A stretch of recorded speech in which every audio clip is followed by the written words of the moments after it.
салам айтпай иш баштаба. Адеп башаты саламдашу деп акылмандарыбыз айткандай, салам дештин кыргызча мааниси бар. Саламдашу жөн эмес, шааниси бар. Ар адамда биринчи тынчтык каалап, жай сурашып, андан соң таанышу бар. Eli jurdum, barыңарга салам болсун. Кыргызымдын учу кайры аман болсун. El ozunda dilim, dinim önüp өсүп, жергемде бейбитчилик заман өтсүн. Бүгүн 23 мамлекеттик кыргыз тилинин 30 жылдыгына арналган кечебизди ачык деп жарыялайбыз.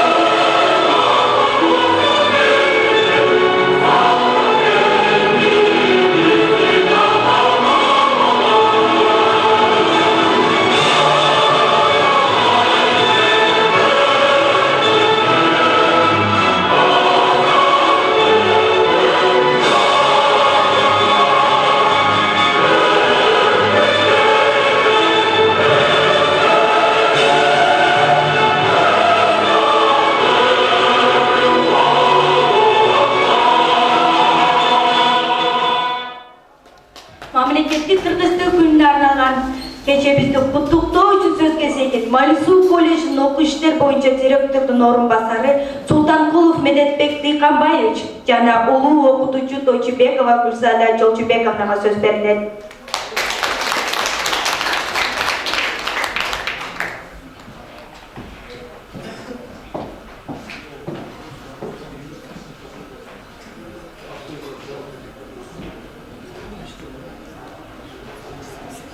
Саламатсыздарбы, урматтуу студенттер жана окутуучулар. Бүгүнкү майрамыңыздар менен куттуктайм, чын жүрөктөн баардыгыңыздарды.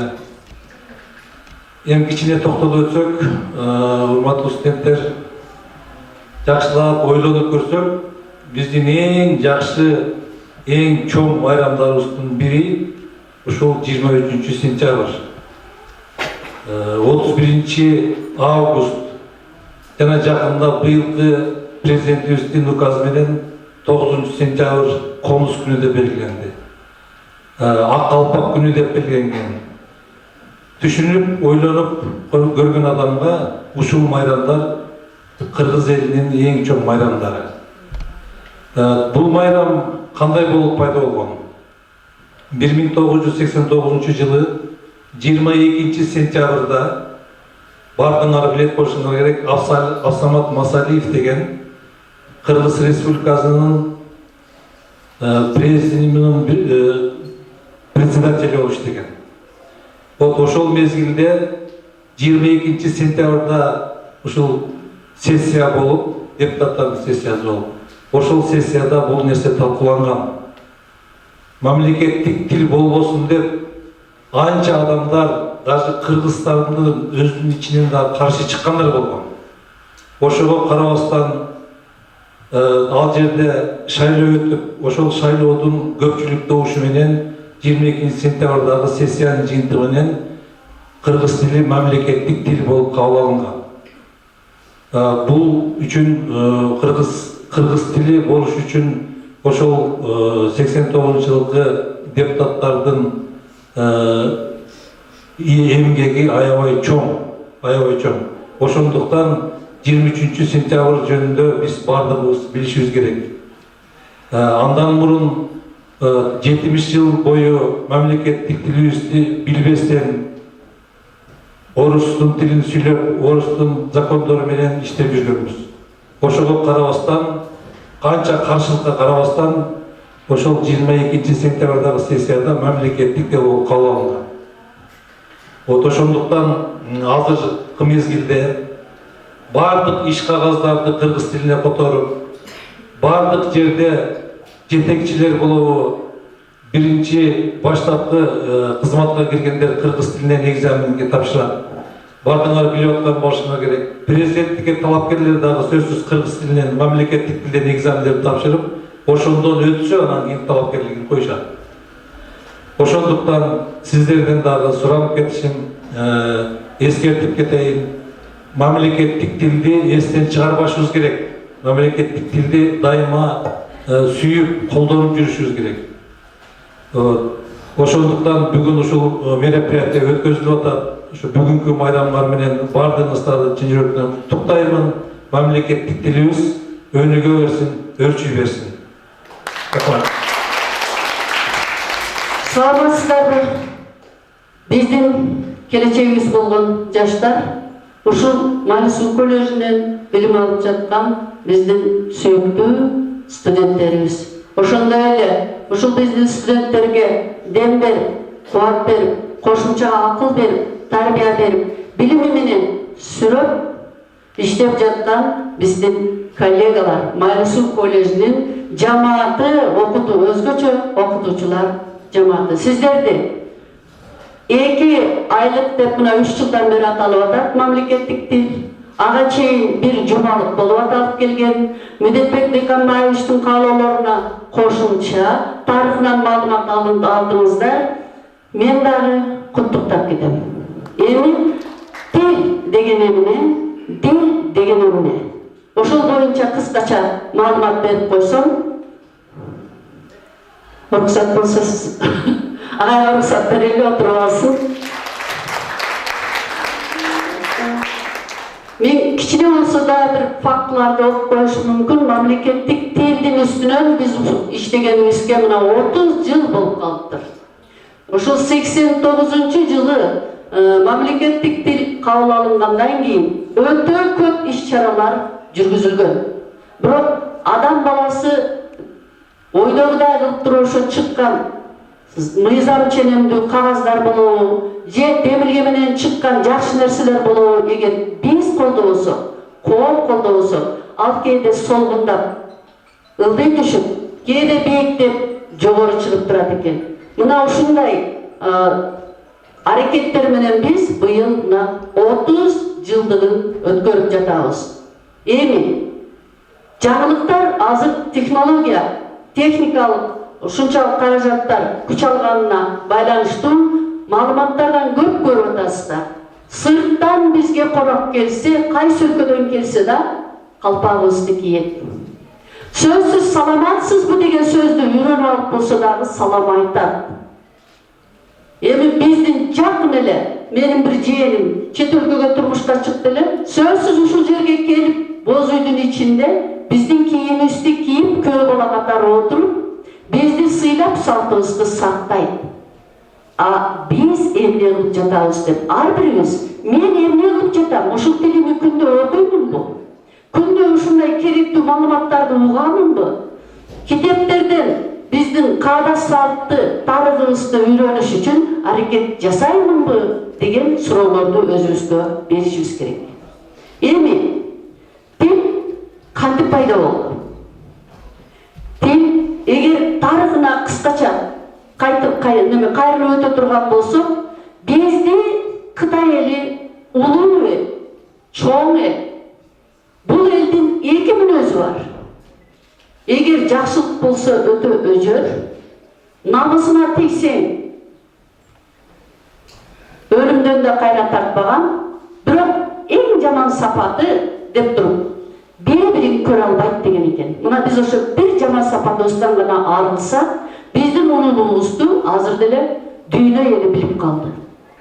Дүйнө эли билип калганынан бир мен сиздерге кичине маалымат айтып кетейин.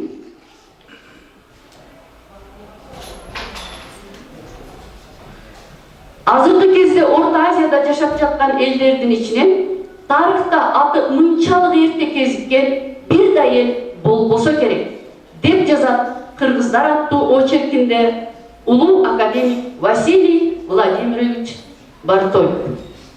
Биздин заманга чейинки 99-жылы Кытай тарыхынын атасы Цыма Цянь тарыхый жазуулар аттуу эмгегинде Гегун деп кыргыздарды атап кеткен. Ал эми Бань Гу аттуу дагы бир Кытай тарыхчысы кыргыздардын атын Хан Шу деген эмгегинде алгачкы учураган эл катары эле эмес, кыргыздар эркиндикке чыгып, өз мамлекетин биздин заманга чейинки 3 кылымда түзө баштаган эл катары маалымдаган. Демек, дүйнө жүзүндөгү көп улуттардын, элдердин башында биздин улуу кыргыз элибиз, чоң улуу элибиз турат. Мына мунун тарыхын эгер толук таанышам десеңиздер, азыр Петербургда, Питерди тааныйсыздар, мына ошол жерде аскердик окуу жайынын китепканасында кыргыздар 1, кыргыздар 2 деген китеп сакталып турат. Бирок учурунда Сталин кыргыздардын окушуна уруксат берген эмес экен. Аны дагы бизде кызыккан чыгаан адамдарыбыз таап алып, азыр жайылтып жатат. Эми дүйнө жүзүндөгү канча улут болсо, канча эл болсо, алар биздин туугандар экен. Мына ошонун дагы түпкү маалыматына жетиш үчүн биз изденишибиз керек, аны окушубуз керек, өзүбүз сыйлашыбыз керек. 6 миллион эл болсо дагы мамлекеттик тил деген атка конуштун өзү канчалык ортодогу ар түрдүү пикирлерди пайда кылганынан биз өзүбүздү тарбиялоого багыт алышыбыз керек. Эгер биздин заманга чейин 2-3 кылымда кыргыздар жашаган десе, кийинки маалыматта биздин заманга чейинки 7 кылымда десе, жакын деле угулган маалыматтар боюнча биздин заманга чейинки 10 кылымда болгон экен. Кыскасы, турмуштун кыйынчылыгына карабай, азыркыдай даяр кийим, даяр тамак, даяр биздин оокат ашыбыз, иши кылып тирилигибиз болбосо дагы 15 жашынан эл башкарып 20 башына чейин биринчи мамлекеттүүлүктү түзгөн Барсбек деген биздин баатырлар, балбандар, жетекчилер болуп биринчи мамлекетти ошондо түзгөн экен. Мына ошондо Барсбек айткан экен: аттан аттын неси артык, ашыра баскан изи артык. Эрден эрдин неси артык, эр сайышта күч артык. Хандан хандын неси артык, калкым деп күйгөн иш артык. Эми бизден качып кеткен, анан өзүнүн жанын сакташ үчүн элди кайра бири-бири менен кагылышууга чакырган хандарыбызды ээрчибестен, келечекте биз көрбөгөн, биз билбеген дагы бул жерде элди сактай турган, башында ак калпагы бар, көкүрөгүндө күчү бар, деби бар, көкжал жигиттерибиз бар, өсүп келатат, арабызда иштеп атат деген ишеничтемин мен. Ушул эле жерде сөздүн күчүнө маани бергендиктен биздин кагазыбыз жогунда эле. Элди макал менен башкарган экен биздин элибиз. Мисалы үчүн акылмандарыбыз сөздүн күчүнө маани берип, намыскөй элибизди кантип башкарган? Арамза дейт, адаттын жан жаманын тандап алат дейт. Арабызда барбы ошондойлор? Жана жамандын шылпоо көп деп коет да. Анан кытмырдын ичи 40 кабат дейт, аны казып ким табат дейт. Ар ким түшүнгөнүн угат дейт. Ошон үчүн биз деңгээлибизди кеңейтип, жогорулатыш үчүн дагы колледждин чегинен чыгышыбыз керек. Майлысуудун чегинен чыгышыбыз керек, Кыргызстандын чегинен чыгышыбыз керек. Билим менен, кара жумуш менен эмес, билим менен. Кара жумушту, акча бизге иштей турган билим алышыбыз керек. Акча бизди ээрчей турган деңгээлерге жетишибиз керек демекмин. Эми өзүм кичинекей болсо дагы, жанагы кыргыз дөөлөтү деп аталган боюнча мен сиздерге маалымат берип кетейин. Бул кылым 840 жылдан 924 жылга чейин созулган экен. 84 жыл улуу кыргыз дөөлөтү деген бизде мамлекет болгон экен. Бул мезгил 8 кылымдын башына туура келет. Эми ушул 30 жылдыкта айта берсе кыргыз тилинин тарыхы, эне тилибиздин тарыхы өтө көп. Себеби кыргыз тили тарыхыбыздын күзгүсү.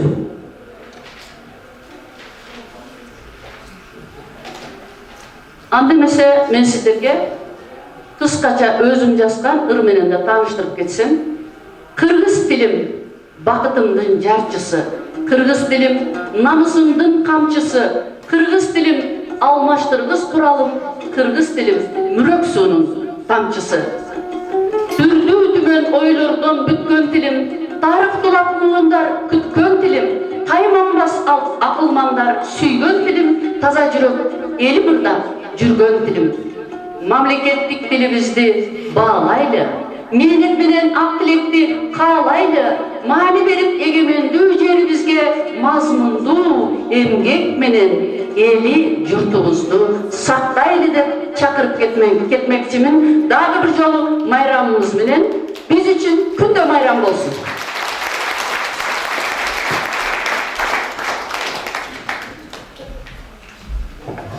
Кыргыз тилим кызыл туусу элимдин, кыргыз тили сулуу жеримдин, тил болбосо эл жоголот дегендей, кыргыз тилин ыйык тутуп келемин. Көркөм сөздүн чебери айтып койчу кел берил деп Э19 тайпасынын Осмонжан уулу Абдрахманды кол чабуулар менен кошуп алсын.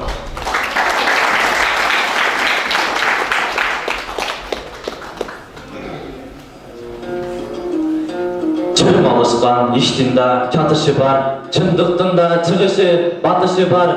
Чытырмандын кудайы пилеле эмес, чымындын да жашоого акысы бар. Сайдын да башталган башаты бар, саяпкердин сактаган такасы бар. Өрөөндөгү кенедей өзөндүн да өз тилинде чардаган багасы бар. Кыргызмын дейсиң мага кыйшактап бийлеп туруп, кыргызмын дейсиң мага кыргызча араң сүйлөп туруп. Кыргыз эмес кыргызды жытыткандар, кылым кезген тарыхын унуткандар. Кыргыз эмес кыйшайтып калпак кийип, кадыр баркын халкынын куруткандар. Тил жоголбойт, жоголсо жоголот тил, уулуңдагы кызыңдагы жоголот бил. Тил жоголбойт, жоголсо айланасың, колубусуз манжуга тоголок бир. Колдайгандын бар эле канат эмес, кабыландын бар эле манас эмес. Халкың чаңган, халкынын тилин чаңган, хан болсо да ал кыргыздын баласы эмес.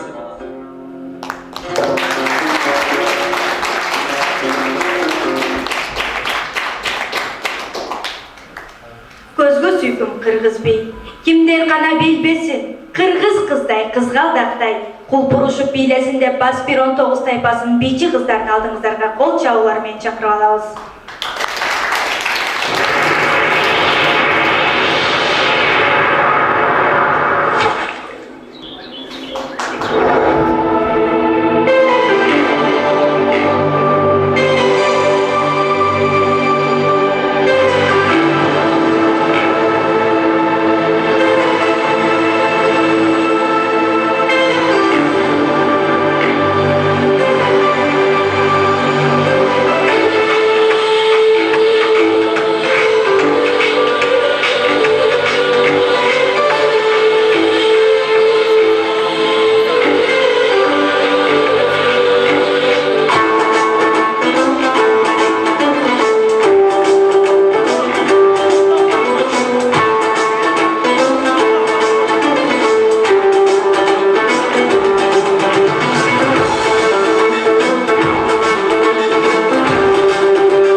Hile jigit hile, bilegenge ne jetsin, ırda jigit ırda, ırdaganga ne jetsin demekçi. Aldığınızlarga E119 tayfasının mırsalары Kara Jorgo biyi menen kol çabılar menen tosуп алабыз.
Андемесе астыңыздарға көркем оқу бас бюрондо Кудайназарова Аида Арстанбаев Дөлөталын кол чабуулар менен тосуп алсак.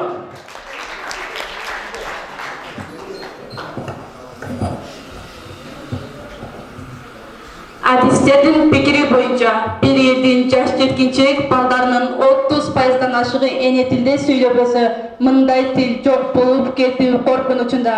1 миллиондон кем эмес адам сүйлөп турган тил өлбөйт экен. Анда кыргыздын тили өлбөйт. Кыргыз Республикасынын мамлекеттик тил жөнүндө мыйзамы менен Жогорку Кеңештин сессиясында 1989 жылы 23 сентябрь эне тил күнү деп кабыл алынган. 23 сентябрь мамлекеттик тил күнү кыргыз тили Кыргыз Республикасынын негизги калкынын кыргыз улутунун тили. эне тилди сүйүү ар бир адамдын атылдуу тарзы, тагыраагы эне тил адамдын канчаны менен кошо бүткөн. Боору эт менен тең эч нерсе менен алмаштыргыс ыйык дөөлөтү бай тилдердин бири экени тарыхы барактарында маалымдалат. Бирок заман бапчашуу, технологиянын өнүгүшү, жаңы сөздөрдүн пайда болушу да кыргыз тилинде өз таасирин тийгизген. Андыктан кыргыз тилин кадырлоо, сүйүү, өнүктүрүү тууралуу көптөгөн иш-чаралар, акциялар жүргүзүлөт. Кыргыз тилим ардагым, менин ыйык өбөгүм, өз тилимди эненин ак сүтүндөй көрөмүн. Кылычты кыя чапкан тил, кыргызым партап баккан тил, кызыл жалын от кечип, кылымдап жолду баскан тил, кырааты менен сүйлөсө, Кытайга дагы жаккан тил. Чоң рахмат. Кыргыз деп карт тарыхка жазган тилим, кыйкырып, кыйрын бузуп, душман келсе, кылычтай кыя кесип чапкан тилим. Алп манас бабам бакай сүйгөн тилим, алоолоп ала тоодо күйгөн тилим. Ак калпак ата журттун насибине, асмандан энчи болуп түшкөн тилим. Кыраңда кызыл гүлдөй өскөн тилим, улуттун өргүн чыккан башытына уюган алтын сымал чөккөн тилим. Мезгилде мерт болбостон ген тилим, мейкинде канат каккан теңдеши жок, эненин ак сүтүндөй эмген тилим. Мөндүрдөй балаган акын тилим, мөңгүдөй аясманга жаккан тилим. Мөңкүгөн мөл булактай аруулантып, мөөрөйгө сурап турган асыл тилим. Кыргыздар сөздүн чебери, кылымдар айтып келеби, көркөмдө баатыр баянын дастан айтып берели деп, БКМ 118 тайпасынын студент кызы Айырбекова Айгеримди алдыңыздарга кол чабуулар менен тосуп алабыз. Кыргыз кыпчак элимдин кырган өчүн албасам, кырчылдашып калмакка кызыл кыргын салбасам, Курманбек атым аттанган, курусун менин даңазам, камыналы жигиттер кара таңдай калмакка, өрт жалындай күч менен өткөнүштү алмакка, өксүгөн элдин айынан өткөн күнгө миң капа, тууган элдин убалы мени кантип уктатат, мындай ишти ойлонсом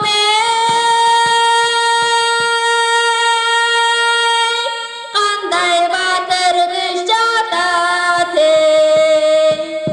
энеден жалгыз тоолуп эрезеге мен жеттим, жалынду эрдин билгизип, жаланбай тосотчу бетин, касташкан душман көп экен, калкалайлы эл жерин, туйгундарын жүрөгүн, душмандын көзүн каратпай, алдымдан жолуң чаларгаң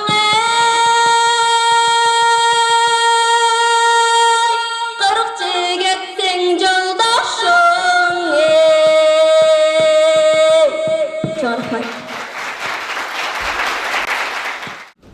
Созулонтуп бобонун мукамынын угалы, ыр дүйнөсүн жаңыртып, кел досторум ырдайлы деп, Бас 17 тайпасы Алатоо, Майрамбек жана Исламды кол чабуулар менен алыстыңыздарга чакырып алсак.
Kol çabuklar menен.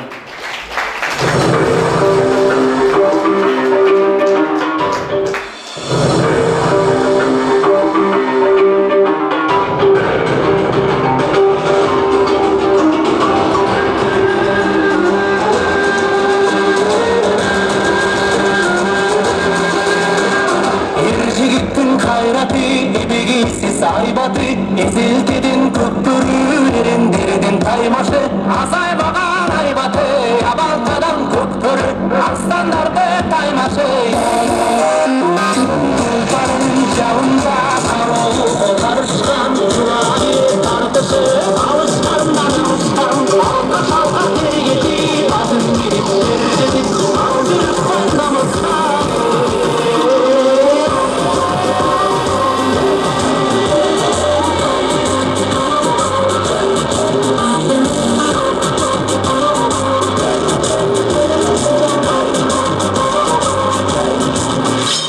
Aksakaldı atanda, ağelişçi apanda, darısı kıykırı, oturuştu patarra. Yerler gökten oynasan, elim görüp doymasın, aykırmaz olmasın. Mırsaların dikteri, kırkcanları kırktırıp, ata saldın arıkbay, alıp gelgin kırktırıp, urpağındın canında, uğdardın kanında, alıp gelgin kırktırıp.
Meymandost келетели биз, изилтин кенен пейли биз, дарсокон салып мейманга салттуулап келебиз.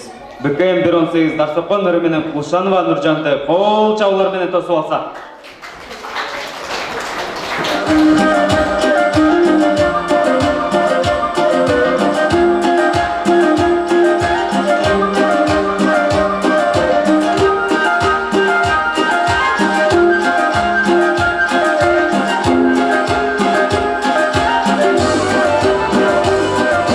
Elimizde meyman geldi, cayılata da sarmon. Büyük tamam şerbetteyiz, asar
ыйман кептер айтылсын, көңүл ачып жыргашсын. Анда эмесе астыңыздарга Баспирон 18 тайпасынын айтышы кол чабуулар менен чакырып алсак.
Шыны менен Кыргыз тили майрамына арналган салтанаттуу кечебизди жабык деп жарыялайбыз. Көңүл бурганыңыздар үчүн чоң рахмат.